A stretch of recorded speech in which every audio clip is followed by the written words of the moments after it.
Sistema de Informação em 2005 e em 2010 terminou Teologia no Seminário Latino-Americano de Teologia, SALT FADBA. Pastor Classi é mestre em Teologia Bíblica desde 2014, pelo SALT também, e Ciência da Religião em 2015 pela Universidade Federal da Paraíba.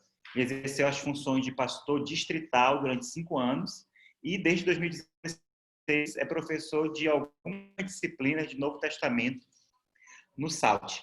Ele é o editor-geral da SALT, editora do SALT, e também das revistas Hermenêutica e Praxis Teológica, e está cursando doutorado em Novo Testamento na Andrews University. Se você faz alguma disciplina com ele, você pode ter essas informações do programa da disciplina. Leia o programa da disciplina, viu? Se não, logo você vai ter a oportunidade, o privilégio aí no site do Novo Testamento.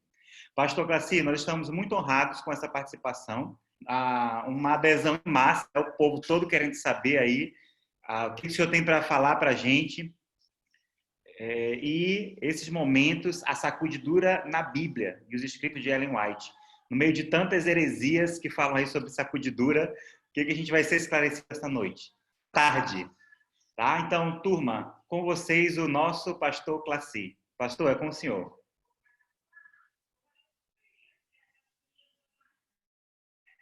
Aí você já pode fazer antes de iniciar, né, fazer a oração para a gente já ir absorvendo as mensagens da palavra. Tá, ótimo. Boa tarde, galera. Tudo bem? Olha aí, até o Luiz Francisco fazendo campanha aí para mim, para vocês lerem meus programas da disciplina, né? Leia o programa da disciplina. Maravilha, né? Muito bem, que bom ver vocês. Eu não estou vendo todo mundo, nem todo mundo abriu a sua câmera, aqueles que quiserem, para eu poder não ficar aqui só eu falando para mim mesmo, né? E poder ver algumas reações de vocês, eu compartilho da perspectiva aí do pastor Felipe. É melhor ver vocês. Ajuda a gente no engajamento aqui, né? Da aula, da workshop, né? Como disse aí Luiz Francisco. Vamos ver vocês. Eu estou vendo aqui o Thiago, o Arque, o Mário, o André, o Ronald, o Cauê, o Edson, Rodrigo, Rafael, André, Valdislau, Danilo, Diogo, Silvano. Tem alguns que estão indo e vindo. Aí nem todo mundo estou conseguindo ver.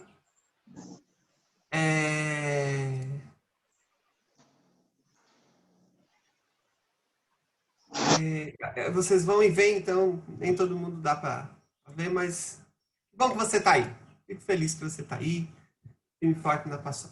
Eu não sei o que vocês estão fazendo aqui, porque o assunto do pastor Jonatas é muito mais interessante. Mas não tem problema. Eu sei que você está aqui porque não coube na outra sala. E está valendo. Não tem problema. Muito bem. Vou convidar você para a gente orar.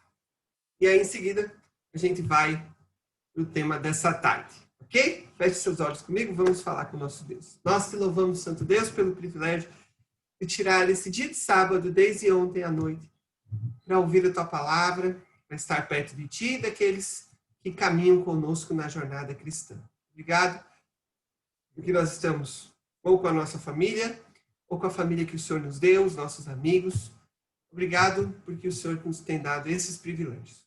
Envia teu Espírito Santo, que inspirou as Sagradas Escrituras e que trabalhou na vida e no ministério de Ellen White, para que ele esteja conosco, a nós darmos uma olhada nesse assunto, que é o assunto da sacudidura. Nós saímos daqui confortados com a tua palavra, avivados pelo teu Espírito e com os olhos postos em Cristo, nosso supremo e grandioso Salvador. Nos abençoa, rogamos no doce nome de Jesus. Amém. Muito bem. Vamos lá, então. Deixa eu compartilhar aqui a tela aqui. Vocês já estavam com ela antes aí, né? Vou compartilhá-la novamente.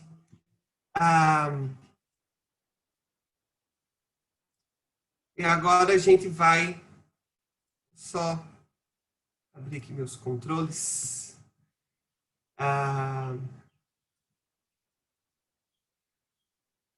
Ok. Muito bem.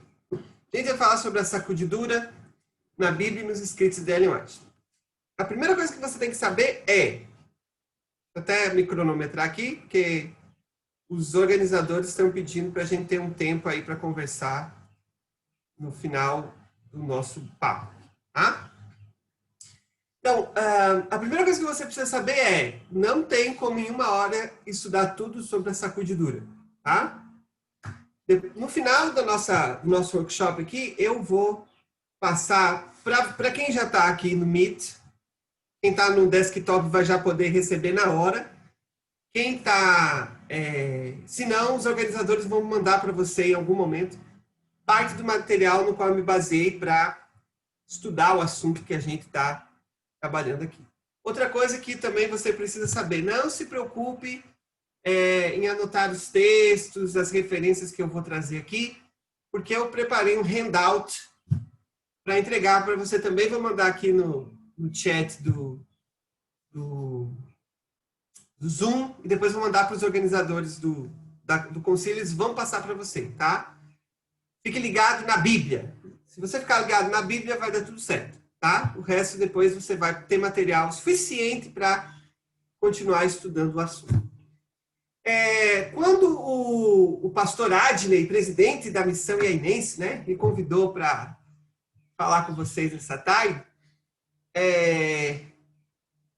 eu fui procurar nos meus alfarrábios o que eu poderia trazer para vocês que eu não tinha ainda trazido aqui para vocês, né? E esse material que a gente vai trabalhar hoje, eu preparei durante aí o período das férias. Algumas associações trabalharam aí com assuntos voltados para a escatologia. E aí eu tirei um tempo para preparar isso aqui, mas acho que nem todo mundo viu. Então, estou tirando esse tempo hoje para trazer para vocês um pouquinho disso que eu estudei sobre a sacudidura, tá? Então, esse é basicamente o roteiro que a gente vai seguir. A gente vai trabalhar o que é essa sacudidura, especialmente do ponto de vista bíblico, tá? E vai trazer um conceito, pelo menos disso, bem geral. Quando acontece a sacudidura, com quem, quais são as causas e quais são os resultados. Tá? Como vocês estão vendo, é muita coisa para uma hora só.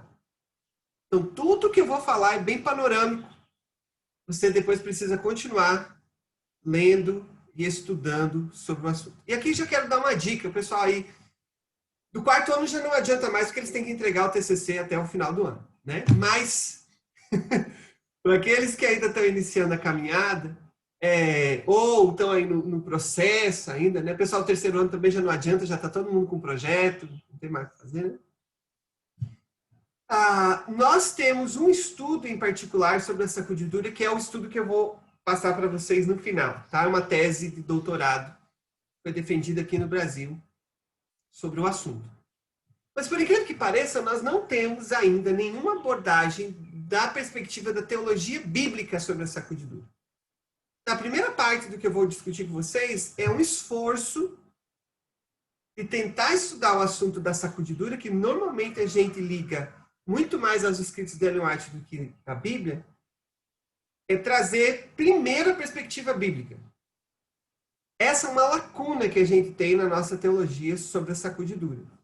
Eu penso em, no futuro, eventualmente, escrever alguma coisa um pouco mais aprofundada sobre isso, mas nada como ter os nossos companheiros aí de estudo, de viagem, de cristianismo, para ajudar nessa caminhada, nesse processo. Então, se algum texto aqui chamou sua atenção, eu sugiro a você que você leia, aprofunde, e talvez algum desses textos possa até se tornar objeto do seu estudo, do seu TCC, tá? Então, já estou alertando aqui, né? Não sei quantos conhecem essa história, mas o doutor William Shea, ele desenvolveu o doutorado dele na área de teologia. Ele era médico, né? E depois foi fazer o doutorado na área de teologia e estudos assírios, né? Na Universidade Johns Hopkins. E ele foi estudar o que ele foi estudar por causa de uma palestra que ele ouviu do doutor a Siegfried Horn, dizendo, olha, isso aqui a gente não sabe ainda. Daí o Dr. Shea disse, na época só o William Shea, né? Disse, eu vou estudar esse negócio aqui, vamos descobrir. E foi estudar, né? Então, o Luiz Francisco aí, que ele trabalha muito com essa questão da pós-graduação, e a gente tem oficina. Essa é uma das... Quando a gente vai para um workshop, uma oficina, tem que estar ligado, porque pode ser que lá você descobre um negócio para você estudar.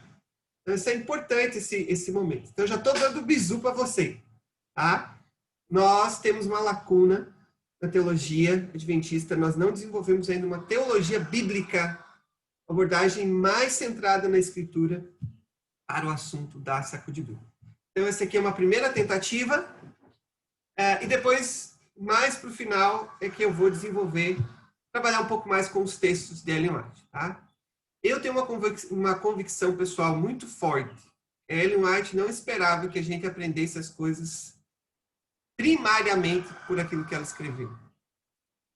Ela gostaria muito mais que nós entendêssemos os assuntos primariamente pela Bíblia. Se der tempo, a gente lê o que ela escreveu. E não é porque ela não tem um papel importantíssimo na igreja e na teologia, nem nada. Vocês sabem que a principal função do profeta é sempre dizer, volte para a Escritura, volte para aquilo que já foi revelado, é isso que Deus quer. E acho que não posso ter certeza, porque afinal ela não deixou nada escrito especificamente sobre isso, mas acho que ela ficaria feliz se a gente estudasse mais a Bíblia, e principalmente a Bíblia, que é o que a gente vai fazer agora. Então, vou convidar você para abrir sua Bíblia em Isaías, começando com Isaías, capítulo 17. Na tela, o que eu estou mostrando para vocês é o principal verso em relação ao nosso assunto, tá? É o verso que cita o conceito. Mas eu vou ler aqui para vocês um trecho um pouco maior, para você ter um pouco mais do contexto em que aparece o tema da sacudidura nos textos que a gente vai estudar. Bom? Então, em Isaías 17, nós vamos ler a partir do verso 4. Naquele dia, a glória de Jacó será apoucada e a gordura da sua carne desaparecerá. Será quando o segador ajunta a cana de trigo e com o braço cega as espigas, como quem colhe espigas no vale dos Refaíns. Mas ainda ficarão alguns rabiscos, como no sacudir da oliveira, 2 ou 3 azeitonas na ponta do ramo mais alto, e 4 ou 5 nos ramos mais exteriores de uma árvore frutífera, diz o Senhor, Deus de Israel. O contexto aqui, se você olhar aí para a sua Bíblia, provavelmente qualquer Bíblia, você vai ter ali, antes do verso 1 do capítulo 17, vai ter algum cabeçalho dizendo ali, profecia contra Damasco e Efraim. Quando aqui nesse verso, no verso 4 diz, naquele dia a glória de Jacó será apoucada, pelo contexto a gente entende que o profeta está usando o nome de Jacó, que é o fundador da nação, para fazer referência às tribos do norte. Tá? Esse é o contexto. Se a gente olhar o que está acontecendo, o contexto do ponto de vista histórico, está acontecendo aqui o que a gente chama de guerra sírio-efraimita. Tá? Viu um ajuntamento aí dos reinos do norte, com os sírios contra Israel. E agora Deus dá esse oráculo. Primeiro ele questiona Damasco, que são os primeiros 3 versos, mas em seguida todo o oráculo divino se concentra nas tribos do norte, em Jacó. Tá? Eu não vou poder trabalhar todo o texto, tá? Mas ele é um texto muito bonito. Só o capítulo 17 cabe um estudo mais aprofundado, desde o ponto de vista histórico, a relação de Damasco. Ele é um texto que, apesar desse tom assim bem meio tétrico, assim, meio de medo, né? É um oráculo contra os efraimitas. Há muitos aspectos de esperança, falando sobre o futuro, a restauração que Deus quer dar, e assim por diante. Então, é um capítulo bacana. E aqui no verso 6, então, diz aí, né? Mas ainda ficarão alguns rabiscos, como no sacudir da oliveira. Então, uma das maneiras para fazer colheita no Antigo Oriente Médio ainda é, assim, para algumas coisas, tá? É sacudir a árvore, né? Então, você pega lá os galhos, as galhadas, e sacode aquilo ali para cair o fruto, tá? Então, o profeta está usando a metáfora, ou a ideia de algo que é sacudido, para dizer que apesar do juízo vir sobre Damasco, e especialmente sobre Israel, sobre Jacó aqui, né, as tribos do norte, essa confederação ali, vai haver um remanescente, vai sobrar ainda povo. Né? Não é uma destruição total. Deus nunca, assim, a perspectiva que eu tenho, pelo menos bíblica, é que Deus nunca enviou seus juízos para aniquilar o seu povo. A gente vê isso, inclusive, lá nas bênçãos e maldições da aliança, ali em Levítico e Deuteronômio. Deus sempre manda os juízos para chamar o seu povo, não simplesmente para destruir o povo. Né? E é isso que está acontecendo aqui. A ideia de sacudir algo e que alguns frutos caem, mas não todos, sempre traz a ideia de que, apesar de haver um abalo, há a esperança de que algo vai permanecer. Deus não vai destruir completamente o seu povo. Deus está julgando o seu povo para poder, ou na tentativa, de chamá-los de volta para si.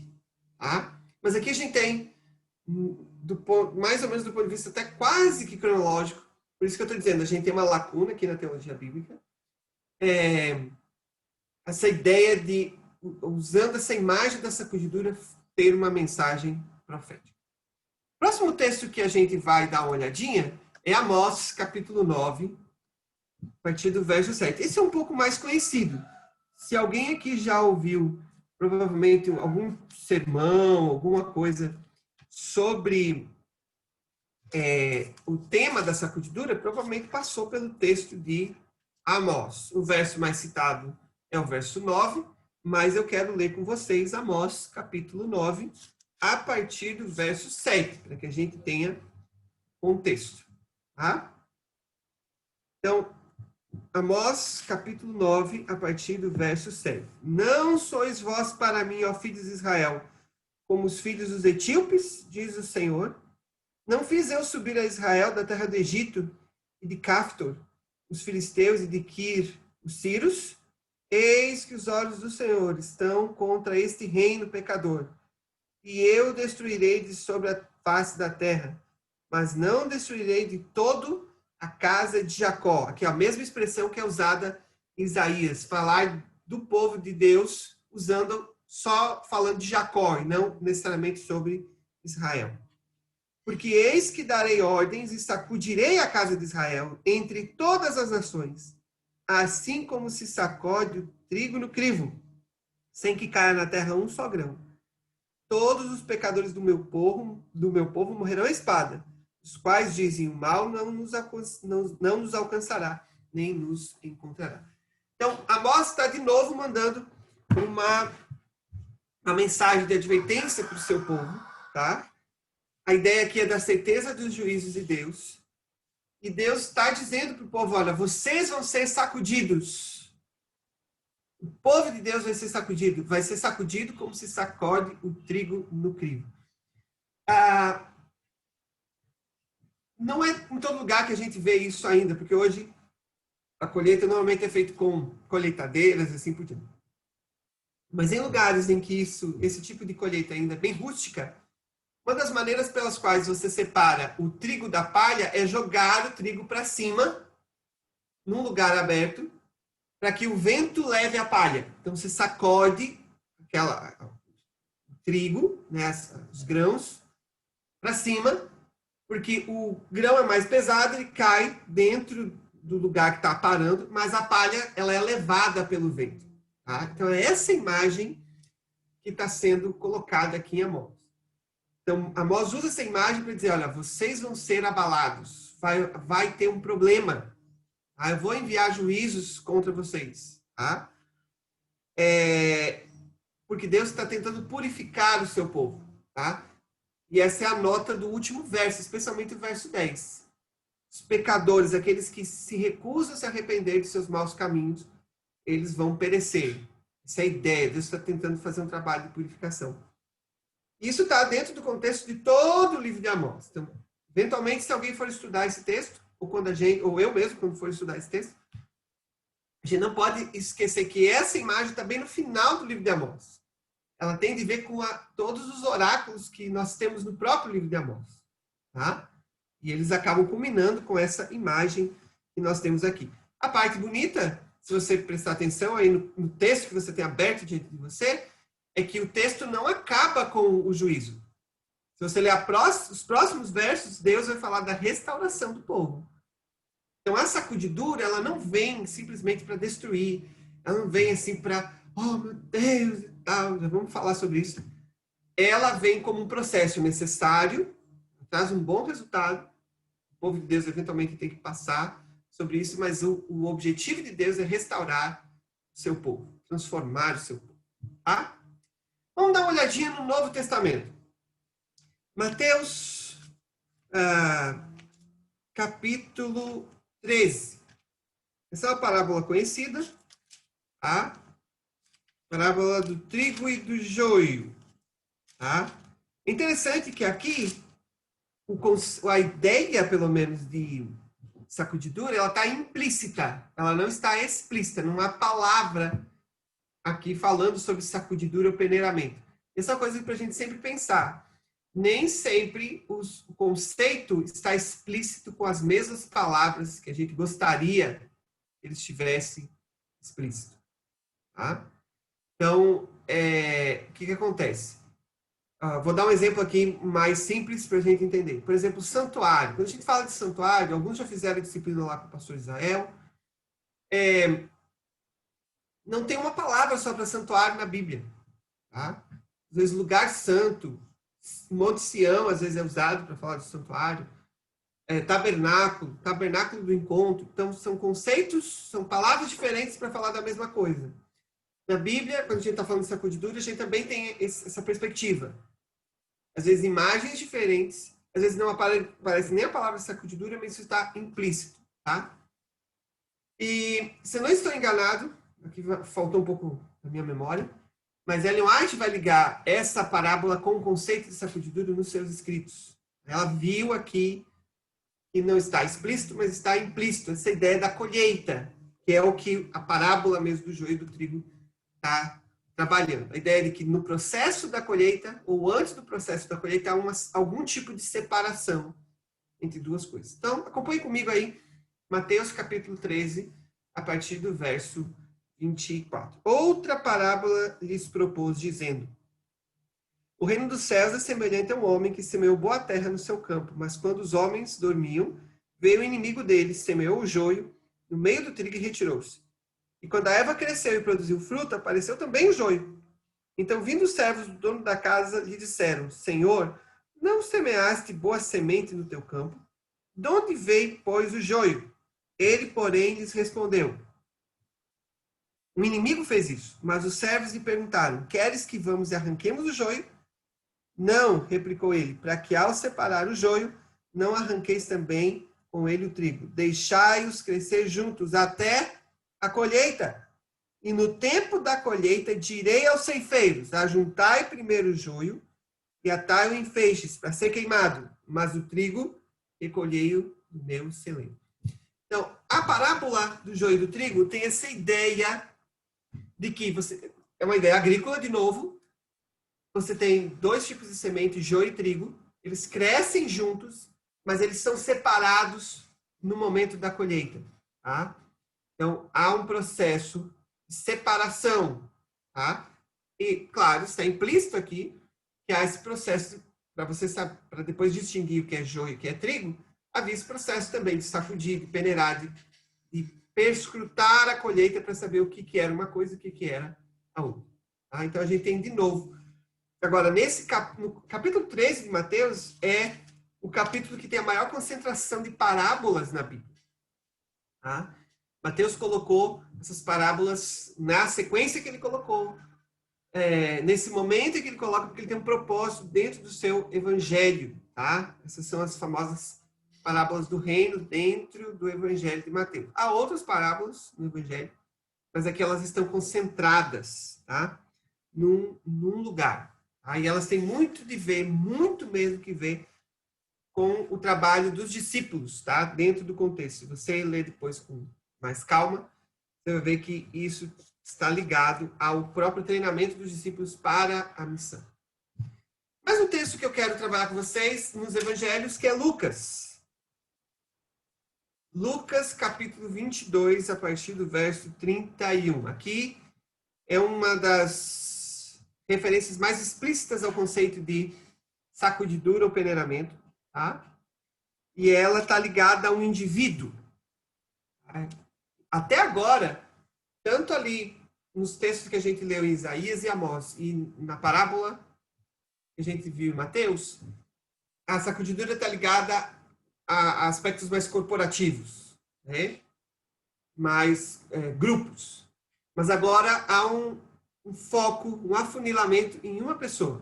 Tá? Lucas 22, a partir do verso 31. Jesus diz assim: Simão, Simão, eis que Satanás os reclamou para vos peneirar como trigo. Eu, porém, roguei por ti, para que a tua fé não desfaleça. Tu, pois, quando te converteres, fortalece os teus irmãos. Ele, porém, respondeu: Senhor, estou pronto a ir contigo tanto para a prisão como para a morte. Mas Jesus lhe disse: Afirmo-te, Pedro, que hoje 3 vezes negarás que me conheces, antes que o galo cante. Tá? Então, olha só a imagem que Jesus usa. Então, obviamente, Jesus estava acostumado com essa imagem veterotestamentária do juízo como um peneiramento, e agora ele pega essa imagem e fala diretamente para Simão: Satanás vai balançar você como trigo. Mas Jesus diz: eu, porém, roguei por você. Note, Jesus já estava orando por Pedro, que Pedro ia passar por um negócio terrível. Jesus estava intercedendo por Pedro, tá? Para que a fé dele não desfalecesse. Agora, para mim, a parte que mais me choca, você já deve ter ouvido isso em sermões, mas eu queria trazer isso aqui à tona. No final do verso 32, olha o que diz aqui: quando te converteres, faz o quê? Fortalece os teus irmãos. É possível ser seguidor de Cristo e não ser convertido. E note que Pedro dormia com Jesus. Tá? Eles viajavam juntos, eles tinham contato direto. Mas Jesus está dizendo: você ainda não se converteu. Aparentemente, pela narrativa dos evangelhos, Pedro só se converte na cruz. Esse é o momento. Depois que ele nega Jesus, acontece tudo aquilo, agora acontece a conversão de Pedro. Tá? Mas não antes disso. Então, agora que a gente chegou aqui, a gente já pode estabelecer algumas coisas que são importantes para a questão da sacudidura. A sacudidura é um fenômeno que acontece tanto corporativamente, pensando aqui no povo de Deus, mas acontece também individualmente, com indivíduos. Tá?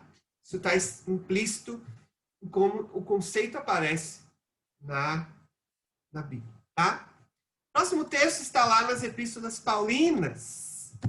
Primeira carta de Paulo aos Tessalonicenses, ou segunda, na verdade, né? Carta de Paulo aos Tessalonicenses, capítulo 2, do verso 1 ao verso 4.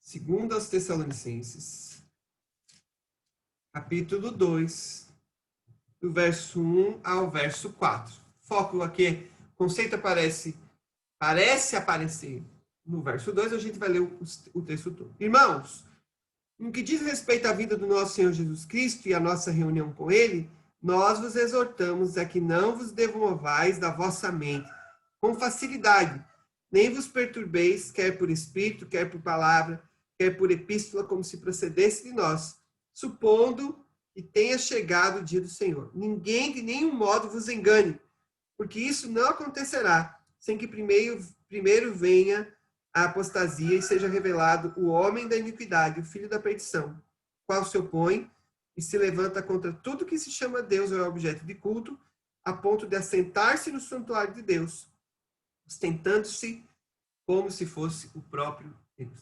Eu destaquei aqui, você pode ver aí na sua tela, no verso 2, quando Paulo diz assim, ó, eu exorto vocês a que não vos demovais. A palavra grega por trás disso aqui, o significado dela é não sejam abalados, sacudidos na vossa mente. No contexto, olha só, isso aqui é importantíssimo, porque isso vai aparecer depois lá nos escritos da irmã White. Paulo está falando, está usando a ideia de sacudir no contexto da volta de Jesus e no contexto das heresias, dos falsos ensinos que estavam querendo penetrar a igreja, relacionados à volta de Cristo.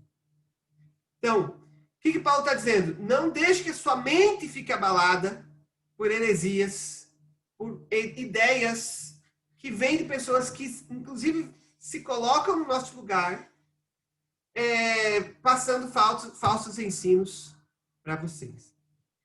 Depois, eu acho que eu não tenho nenhum texto específico sobre isso, mas no material que eu vou passar para vocês vão conseguir encontrar isso. Ellen White vai dizer que um dos processos pelos quais a sacudidura chega é a heresia. A heresia é um dos instrumentos que Deus usa e permite para abalar indivíduos e igrejas, enfim, para que a fé deles se estabeleça. Paulo está falando basicamente da mesma ideia aqui. Tá? E por fim, falando aqui do texto bíblico, o último verso que eu vou ler com vocês é Hebreus, capítulo 12, versos 25 a 29. Eu não sei se tem algum dos meus colegas pastores vendo essa oficina, mas qualquer coisa, se eu falar qualquer heresia, depois você resolve isso lá com o pastor Leonardo, que ele é o especialista na Epístola aos Hebreus, tá? Mas aqui a gente tem essa ideia também da sacudidura, tá? Hebreus capítulo 12, a partir do verso 25. A gente vai ler até o verso 29, mas o conceito aparece aqui no verso 27, tá? Tende cuidado, não recuseis ao que fala, pois se não escaparam aqueles que recusaram ouvir quem divinamente os advertia sobre a terra, muito menos nós, os que nos desviamos daquele que dos céus nos adverte, aquele cuja voz abalou então a terra, agora, porém, ele promete, dizendo, ainda uma vez por todas, farei abalar não só a terra, mas também o céu. Ora, esta palavra, ainda uma vez por todas, significa remoção dessas coisas abaladas, como tinham sido feitas, para que as coisas que não são abaladas permaneçam. Por isso, recebendo nós um reino inabalável, retenhamos a graça pela qual sirvamos a Deus de modo agradável, com reverência e santo temor, porque o nosso Deus é fogo consumidor. Então, Paulo agora já não fala mais de abalar no sentido de, usando a metáfora da colheita, nem nada. Ele vai usar qual ideia? O abalo do céu e da terra. Tá? Uma coisa bem mais escatológica, meio cósmica. Assim. E aqui que ele vai dizer? Há o abalo para que aquilo que não se sustenta seja removido, mas aquilo que é correto, aquilo que é verdadeiro, aquilo que está de acordo com a vontade de Deus, aquilo permaneça. Então, esse é o propósito do... Eu já estou olhando meu tempo, que eu já está quase esgotando já, 3 horas. A ideia é que a sacudidura vem para que aquilo que é verdadeiro, aquilo em que já houve o processo de conversão, que já houve o processo da atuação de Deus permaneça, mas aquilo que não é, aquilo que não deve permanecer, realmente seja sacudido e jogado fora. Eu gosto muito dessa ideia, que é nesse contexto que Paulo usa a ideia, porque o nosso Deus é um fogo consumidor. Parece que Paulo junta, junto com a ideia do abalo, a ideia do consumir. Deus prova, Deus permite que certas coisas aconteçam para tirar nossas imperfeições e fortalecer a sua imagem em nós. Então, é mais ou menos essa ideia que Paulo traz. Então, essa é a ideia bíblica, assim, note, estou falando aqui bem geral, a gente precisaria explorar cada um desses textos com mais profundidade, mas é basicamente isso que nós temos do ponto de vista bíblico sobre a sacudidura. Eu vou trazer para vocês aqui um conceito que foi defendido ou que foi definido por Kuhn, tá? Com base, especialmente nos escritos de Ellen White, e o conceito que ela tem não é muito diferente do que o que a Bíblia tem. A única coisa que ela vai fazer é aplicar esse conceito a diversas situações, tá? Então, de acordo com Kuhn, o que é sacudidura? A sacudidura ou peneiramento é um processo de desestabilização espiritual que leva, por um lado, à apostasia, e especialmente a apostasia final dentro da igreja do fim dos tempos. Note, esse é um conceito parcial, ele não engloba tudo que a sacudidura tem para dizer. Mas o que eu quero destacar aqui do conceito do Dr. Kuhn é a ideia de que a sacudidura é um processo de desestabilização espiritual. Então, muitas coisas levam à desestabilização espiritual. Vou dar um exemplo. Pandemia. Quantas pessoas foram desestabilizadas espiritualmente por causa da pandemia que acabou atingindo o mundo? Você talvez conheça algumas. Talvez você tenha se desestabilizado espiritualmente por causa disso. Às vezes a gente já foi confrontado com heresias na igreja. Esse é um processo que desestabiliza muita gente. Guerras. A gente não passou necessariamente nós aqui por guerras, né? Mas o mundo já foi abalado por guerras enquanto nós estamos aqui nesse planeta, né? Então, para algumas pessoas, esses movimentos políticos trazem desestabilização espiritual. Então, há muitas coisas que mexem com a nossa vida espiritual. Tá? E Deus permite que muitas dessas coisas aconteçam para transformar o nosso caráter. Para fazer com que coisas que existem em nós sejam deixadas para trás, sejam removidas, e para transformar a gente a sua imagem e semelhança. Então, a primeira coisa que eu quero chamar a atenção aqui é que, por exemplo, para Kuhn, parece que a sacudidura é um movimento ou é uma coisa que só acontece perto do final dos tempos, né? Ou no tempo do fim. Apesar de haver uma ênfase nisso, especialmente nos escritos de Ellen White, é importante notar que, se você leu comigo todos os textos bíblicos, você vai notar que se fala de sacudidura no povo de Deus faz muito tempo. Essa é a primeira coisa que eu queria que você pensasse. Em seguida, a gente vai estudar um texto de Ellen White já para poder fazer essa ligação. Às vezes, a gente joga o processo de sacudidura. Sacudidura é um negócio que vai acontecer antes da volta de Jesus. Uma hora vai acontecer. Irmão, sacudidura já começou faz muito tempo. Tá? Sacudidura é um processo mais longo do que a gente imagina.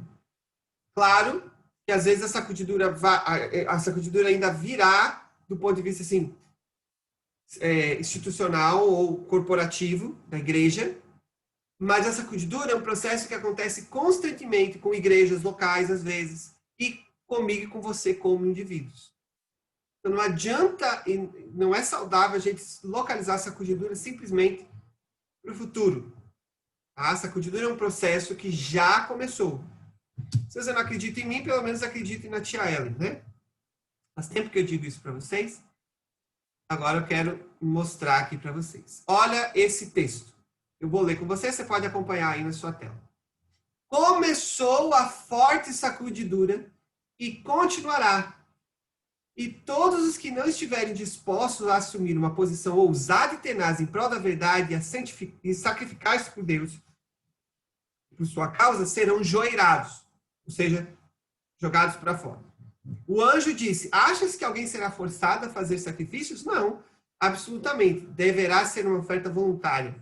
Será preciso tudo para comprar o campo. Clamei a Deus para poupar o seu povo, dentre o qual alguns estavam desfalecentes e moribundos.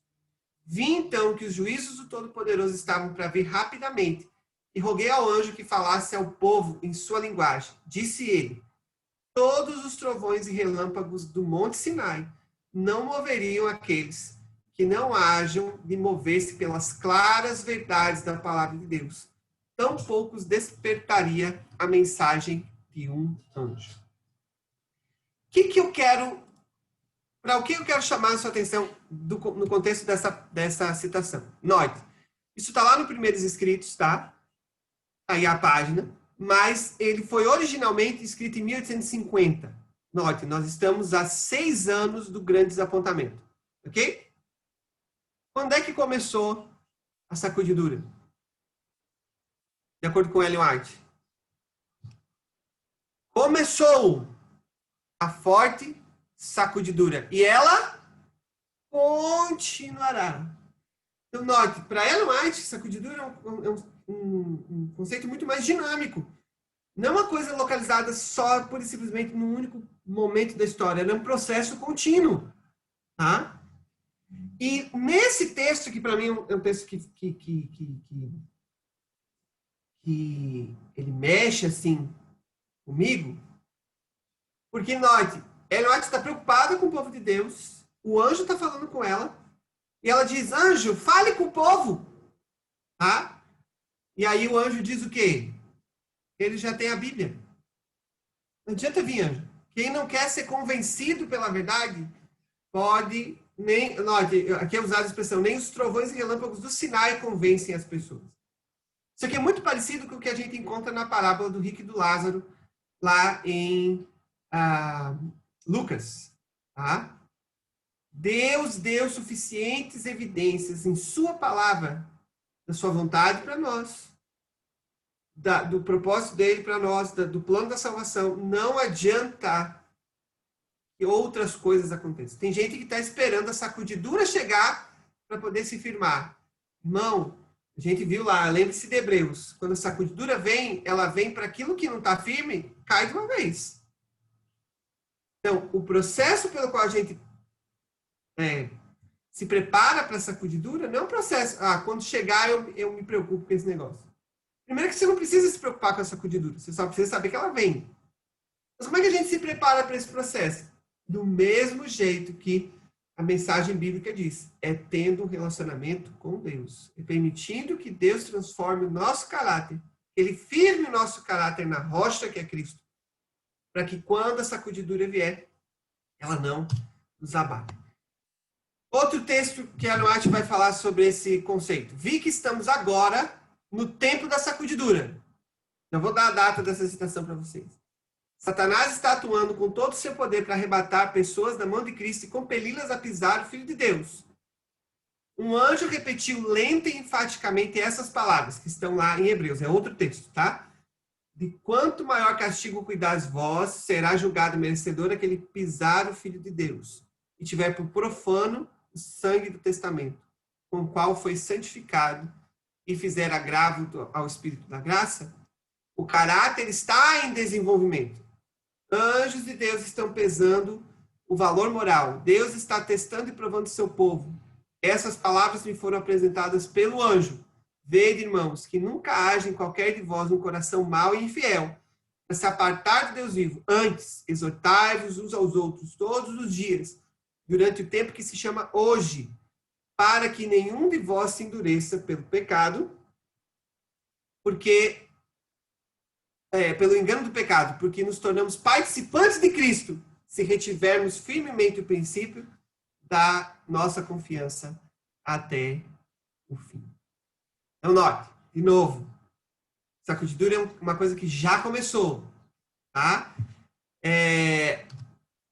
E agora, o finalzinho dessa citação. Meu tempo já está acabando, eu quero já ir para os finalmente. Eu falei para vocês há pouco tempo esse negócio todo.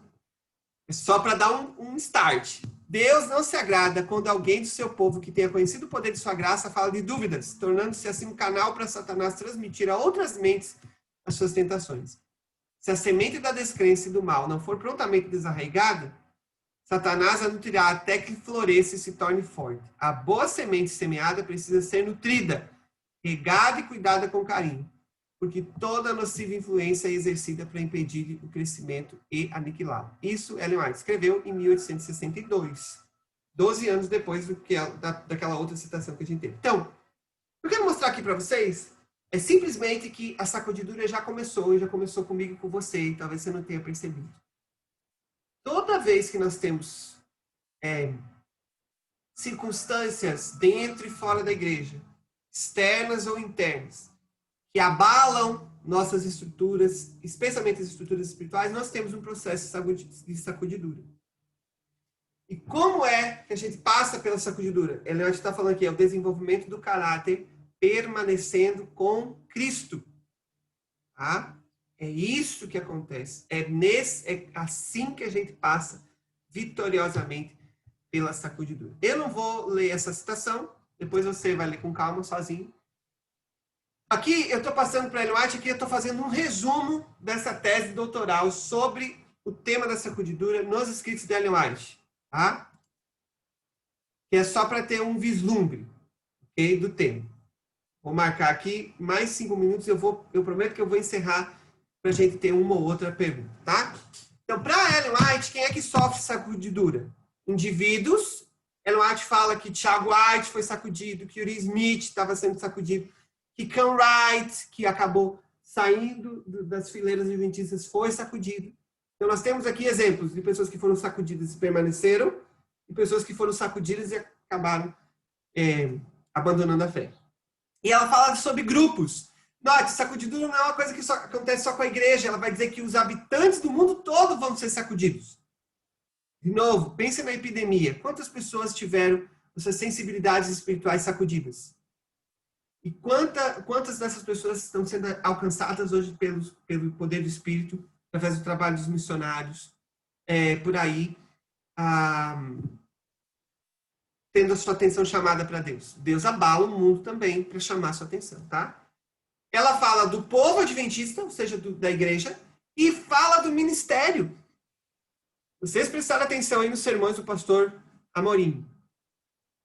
Deus, às vezes, usa o sofrimento, abala a gente, tá? Mas não é para desanimar a gente, não. É para transformar o nosso ministério, tá?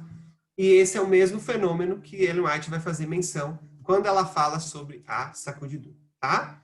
Quais são as causas da sacudidura? Lopes, que é o pastor que fez a tese, ele elencou nos escritos de Ellen White 60 possíveis causas para a sacudidura. O que traz a sacudidura para o povo de Deus? E ele resumiu essas 60 causas nesses 6 grandes causas, tá? As 60 que ele descobriu, elas se encaixam de uma maneira ou outra nessas categorias maiores. Então, a verdade traz sacudidura. Então, toda vez que a verdade é apresentada, ela sacode a gente. Tá? Ela mexe com a gente. E alguns se firmam na verdade e outros fogem da verdade. A perseguição religiosa é uma maneira de ter as sensibilidades espirituais sacudidas. Já viu pessoas que passam por problemas porque elas querem ser fiel a Deus na questão do sábado? Esse é um tipo de sacudidura. Tá? Alguns sucumbem, outros permanecem firmes, fiéis a Deus. O sofrimento. Aqui eu coloquei catástrofes, guerras, e vou incluir aqui, porque nós estamos nesse contexto, epidemias, pandemias, doenças. Isso traz sacudidura. Tá? Enquanto a sacudidura para aqueles que se firmam em Deus, o sofrimento vem, elas se apegam a Deus, outros abandonam a Deus. Isso é um fenômeno que a gente vê na Bíblia, Ellen White vai falar sobre isso também. O testemunho da testemunha verdadeira, a mensagem de Laodiceia, a mensagem que Deus manda para a igreja de Laodiceia, que ela manda para todos os cristãos, e especialmente para mim e para você, isso traz a sacudidura. A maneira como nós respondemos ao apelo de Cristo naquela mensagem, traz sacudidura. Os falsos ensinos, eu falei que é heresia, né? Paulo já falava sobre isso lá nas suas cartas. Então, isso sacode. E enganos satânicos sobrenaturais. A gente entende que Satanás trará no final dos dias, também é uma coisa que traz a sacudidura. Tá? Mas qual é o resultado? E aqui eu estou me encaminhando para o final O Luiz já está me olhando ali com cara feia, que eu tô vendo. 4 coisas que a sacudidura traz. E a gente deveria parar de falar da sacudidura em termos tão sombrios. A sacudidura não é simplesmente para a gente ficar, oh meu Deus, sacudidura vai vir e tal. Sacudidura é um processo que Deus permite para trazer benefícios para nós, para a igreja e para as pessoas que estão ao nosso redor. Então, a sacudidura traz purificação pessoal. Essa primeira coisa, ela ajuda no processo da santificação, desse buscar a Deus, desse ser transformado por Deus. A sacudidura purifica a igreja. Tem muita gente que foi na igreja, irmão. Tá? Vai fazer o quê? E vieram. Satanás também traz gente para a igreja, tá? Satanás traz gente até para o seminário. Espero que não esteja falando para ninguém aqui que foi trazido por Satanás, não. Mas a sacudidura vem justamente para purificar a igreja. Tá? Lembra lá de Amós? De Amós. Logo depois que ele fala da sacudidura, não vou deixar que permaneça em Israel pecadores. Não há esse processo, tá? A sacudidura cumpre a profecia, tá? E ela traz esperança, porque Deus não permite que o mal permaneça nem só em nós, nem na sua igreja indefinidamente. Ele manda a sacudidura para purificar o seu povo. E eu quero encerrar essa mensagem voltando lá para Amós 9, 7 a 10, mas especialmente o verso 9, e focar no que você precisa focar quando você for pensar em sacudidura. Amós diz assim: porque eis que darei ordens e direi a casa de Israel, e sacudirei a casa de Israel entre todas as nações, assim como se sacode trigo no crivo, sem que caia na terra um só grão. A promessa de Deus é que aqueles que forem grão não vão cair para fora da ira do Senhor. O problema é que nós não somos naturalmente grão, a gente é muito mais palha. Só tem um jeito de se tornar grão e não cair fora da ira do Senhor. É sendo transformado, salvo e purificado pela graça de Cristo. Nenhum de nós aqui naturalmente é grão.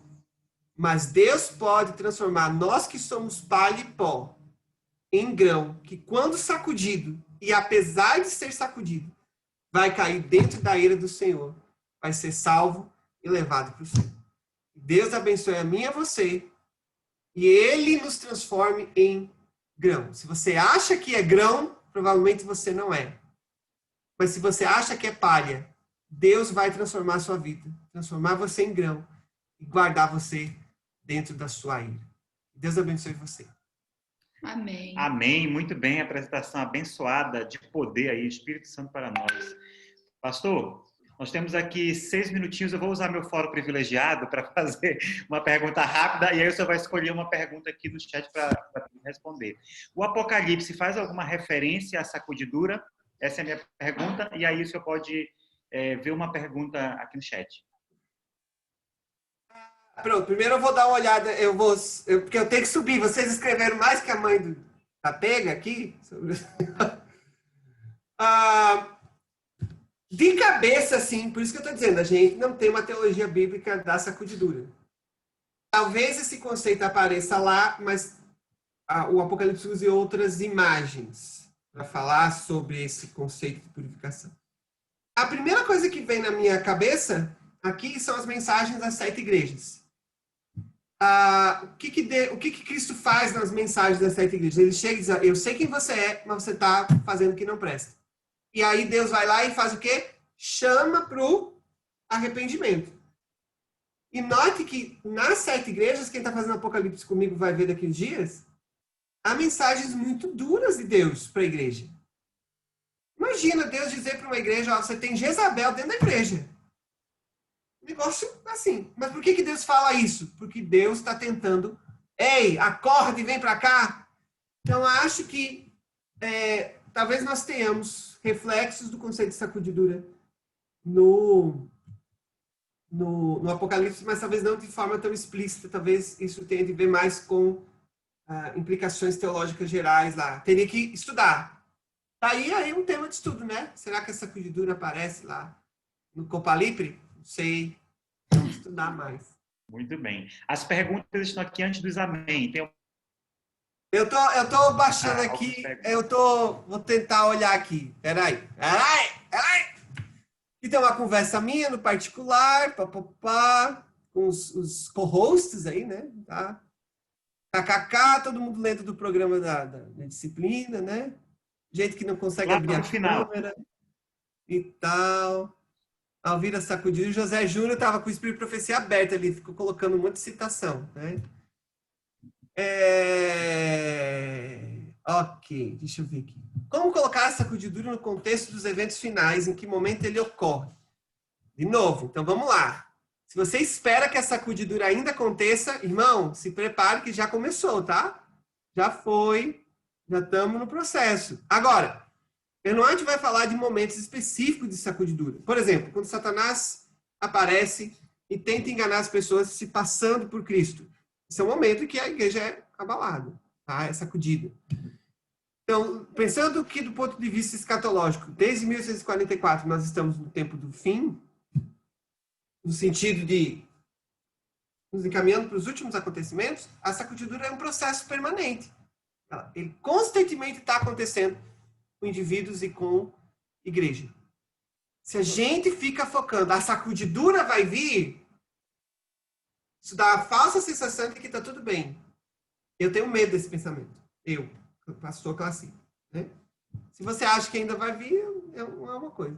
Mas ela não acha que vai colocar em outros contextos. A gente não tem como trabalhar aqui, mas ela, note, os textos que eu falei para vocês, ela não está ligando a sacudidura a um momento no futuro, nem do ponto de vista dela. Ela já está ligando a sacudidura como um processo um pouco mais permanente. Como a sacudidura está ligada com as pregações modernas que enaltecem o homem e cauterizam a mente? Faz parte dos planos do inimigo? Então, eu creio que aqui entra o processo dos falsos ensinos. Então, falso ensino traz a sacudidura, é uma das causas da sacudidura. Como tem muita bobagem sendo dita na igreja, cristã em geral, e na adventista em particular, Deus manda o processo de sacudidura, ele abala mesmo, né? Para ver se a pessoa se volta para isso. E aqui, note, a sacudidura não me parece ser um plano do inimigo. Não sei se essa é a melhor categoria para a gente encaixar a sacudidura. Eu entendo que sacudidura é um processo que Deus permite que aconteça.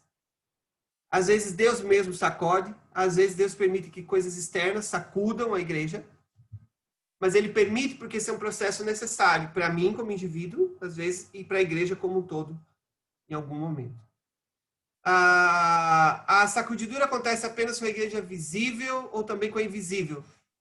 Levando em conta, a partir da perspectiva de Ellen White, que o mundo todo é sacudido, também sofre o processo de sacudidura, eu diria que toda a igreja de Deus é sacudida.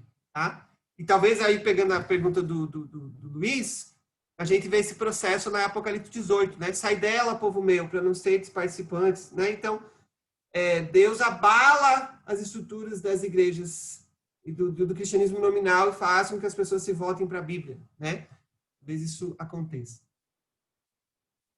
Ravi estava estudando o texto junto comigo aqui. Olha aí. Sacudidura é a chamada apostasia nos nossos dias. A apostasia faz tempo que existe, tá? Paulo já falava da apostasia, tá?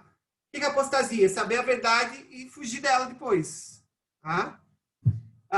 E aqui cabe uma nota. Eu sei que a gente já está chegando nos 15h30. Eu vou dar uma olhada aqui nas outras perguntas depois. A gente não tem tempo, porque eu sei que os organizadores querem que você tenha meia hora de descanso para sua cabeça.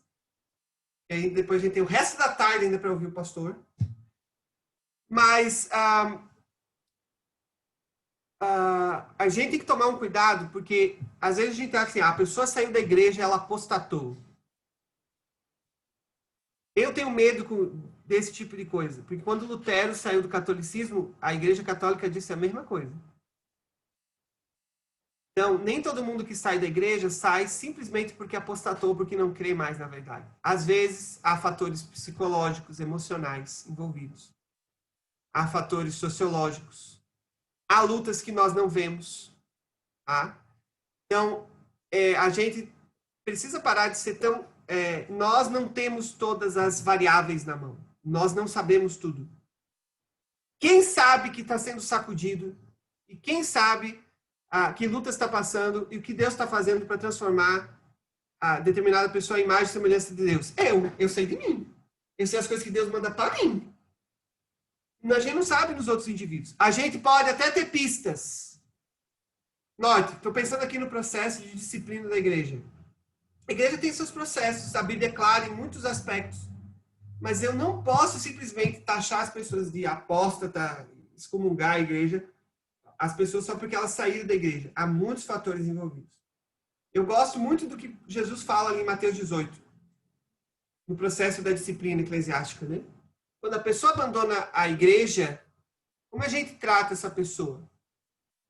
O que Jesus diz lá? Trata-o como gentil ou publicano. Vocês viram lá? Já leram essa parte lá em Mateus 18? Com quem que Jesus andava para cima e para baixo? Com os gentios e com os publicanos, porque ele queria salvar essa galera toda. Então, um dos maiores erros que a gente comete como igreja, não estou falando aqui nós como pastores exatamente, mas como igreja a gente faz muito isso. A pessoa foi disciplinada pela igreja, entrega ela para Satanás e ninguém mais vai atrás dessa pessoa. Que acha que ela está perdida para sempre. Lembrando que o processo de disciplina não tem esse caráter. Não é para isso que a gente tem disciplina. Disciplina é para trazer as pessoas de volta para a igreja. Trazer elas para perto, para dizer, ó, você errou, mas Cristo quer transformar você, quer salvar você. Então, eu acho que a gente tem que tomar cuidado com isso. Agora, a apostasia, claro que há. Como é que eu detecto a apostasia? O detector da apostasia é Bíblia, não é eu e você. É porque a gente detecta a apostasia. O cara toma Coca-Cola e vai apostar toda a fé. Não, na Bíblia esse não é o fator, não. Vá ler a Bíblia, pelo amor de Deus. Tem muito... deixa eu dizer um negócio para você. Tem muito salvo, que é a menina dos olhos do Senhor que fuma, bebe e toma Coca-Cola. É que você não sabe. Nem eu. Mas um dia ele vai receber o resto da verdade que ele não sabe e vai ver que essas coisas vão abandonar. E tem muito crente que, inclusive, está me ouvindo agora, que quando o negócio pegar, talvez caia fora. Então, a gente não... A Bíblia diz assim, quem está em pé, cuide que não caia. Você não é para cuidar do outro. Você cuida de você.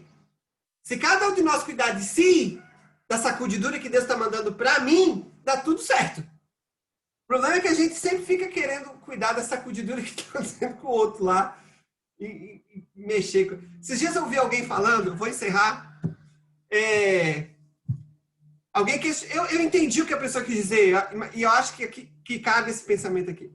A pessoa estava dizendo assim, eu não concordo com essa ideia de que a gente tem que amar o pecador e odiar o pecado. Porque é muito difícil de olhar para o outro e separar o que é pecador e o que é pecado. Aí a pessoa disse assim, sabe o que eu acho melhor? A gente odeia o próprio pecado e ama todo mundo, que aí dá tudo certo. E aí resolve a parada. Se cada um odiar o seu pecado, não dá tempo de você ficar odiando o pecado dos outros. Você odeia o seu e ama as pessoas. Porque Jesus disse o quê? Quando vocês amarem uns aos outros, as pessoas vão saber que vocês são meus discípulos. Então, Nath, a pessoa quem disse isso não estava dizendo, então a gente não sabe mais o que é certo, o que é errado, nem nada. Não é nesse contexto. Mas nós já condenamos muita gente ao inferno, sendo que Deus estava trabalhando com elas. A gente não pode fazer isso. Qual é o meu papel como ministro? O que eu faço com a pessoa? Eu mostro a Bíblia. Ouviram o pastor Amorim falando? Quem é que convence a pessoa? Quem é que converte essa pessoa? É o Espírito. O que a gente faz? A gente apresenta a Bíblia. A Bíblia diz isso, a Bíblia diz aquilo, é assim. E Deus vai usando isso para transformar a vida das pessoas. Tá?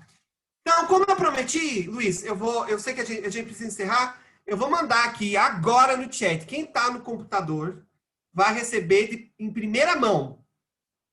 Quem precisa desse material, o pessoal da organização vai mandar para você, tá? Fique tranquilo. Eu sei que que foi formado. Pronto, perfeito, tá? Eu vou mandar para vocês aqui, ó. Tô mandando agora. o handout, acabei de mandar, e estou mandando aqui a tese doutoral do pastor Lopes, que é enorme, que ele catou, eu acho que todas as referências que a Noite faz a sacudidura, e você pode estudar aí como você quiser, com calma e paciência quando você precisar. Bom? Tá aí para vocês. O Luiz vai colocar depois no grupo que participou aqui do nosso workshop e vai dar tudo certo.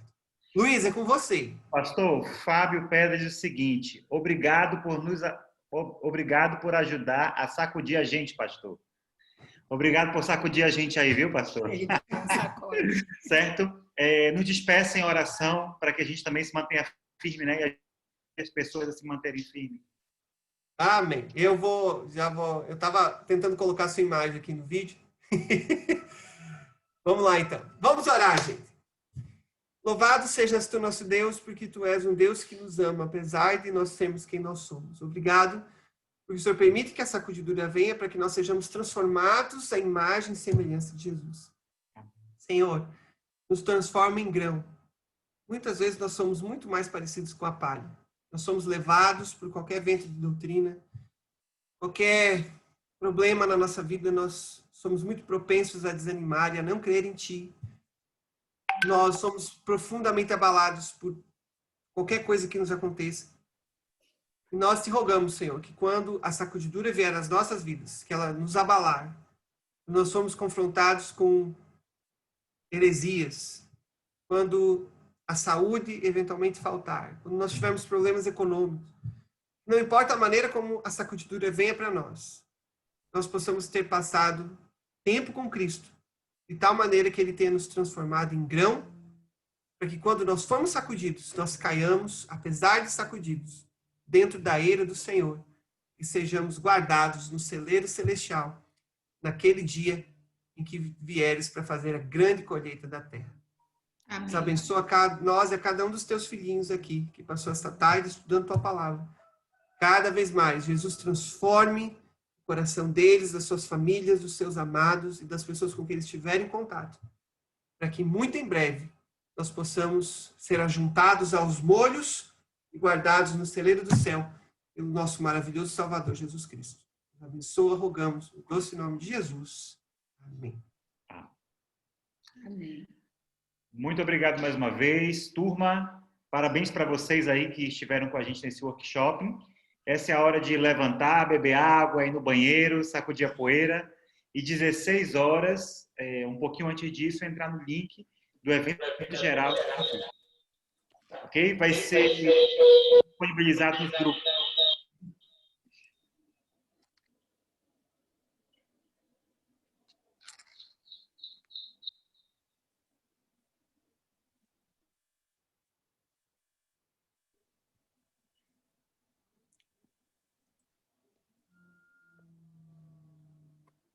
Luiz?